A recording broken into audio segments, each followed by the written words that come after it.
কুকিংয়ে সবাইকে স্বাগত। আজ বানিয়ে দেখাবো তেঁতুলের আচার।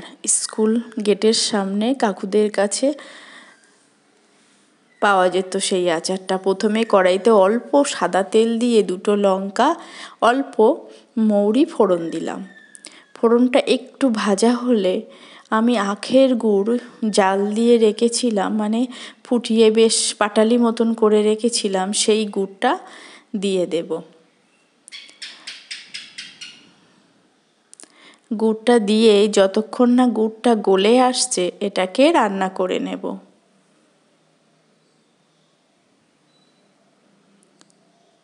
গুড়টা বেশ ফুটে আসবে, তখন আগে থেকে ছাড়িয়ে পরিষ্কার করে নেওয়া 300 গ্রাম তেঁতুল এটা গুড়ের ভিতরে দিয়ে দেব। আমাদের গাছেরই তেঁতুল, এরকম শিল ঝড় বৃষ্টি হয়েছিল, শিল পড়েছিল, তাতেই গাছ থেকে এই একটু পাকা পাকা এই তেঁতুলগুলো পেয়েছি। এবার গুড়ের সঙ্গে তেঁতুলগুলো ভালো করে মিশিয়ে নেব।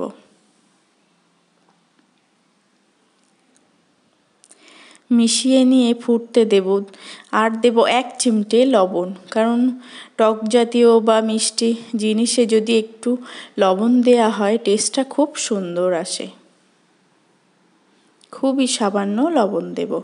ভিডিওটা সম্পূর্ণ দেখার অনুরোধ রইল।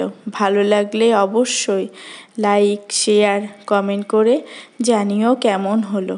এবার দিলাম অল্প হলুদ, আর এই দিকে 1 চা চামচের বেশি 2 চা চামচ মৌরি আর 2টো এলাচ একটু শুকনো খোলায় ভেজে একটু দানা রেখে গুঁড়িয়ে রেখেছি। বেশ ফুটতে ফুটতে এমন হয়ে যাবে যেন খুন্তিটার গায়ে লেগে লেগে আসছে, বুঝবে প্রায় হয়ে এসছে।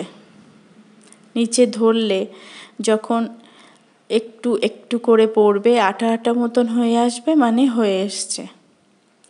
এইবার দেব একটু ঝালের জন্য লঙ্কার গুঁড়ো, খুবই অল্প।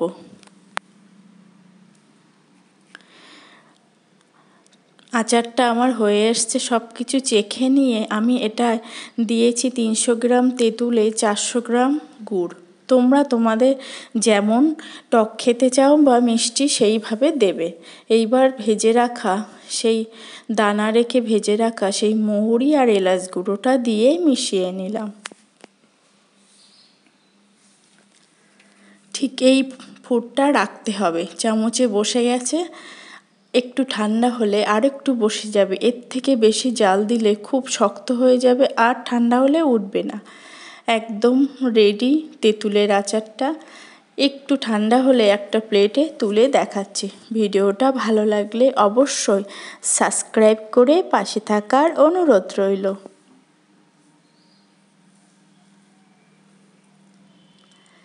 আমার জিভে জল এসে গেল। তোমাদের তোমরা কে কে এমন তেঁতুলের আচার পছন্দ করো? জিভে জল আনা টক ঝাল মিষ্টি অবশ্যই কমেন্টে জানিও। আর এইভাবে একবার বানিয়ে রেখে দিলে সারা বছর এটা খেতে পারবে, কোনো নষ্ট হবে না। দারুণ লাগে খেতে।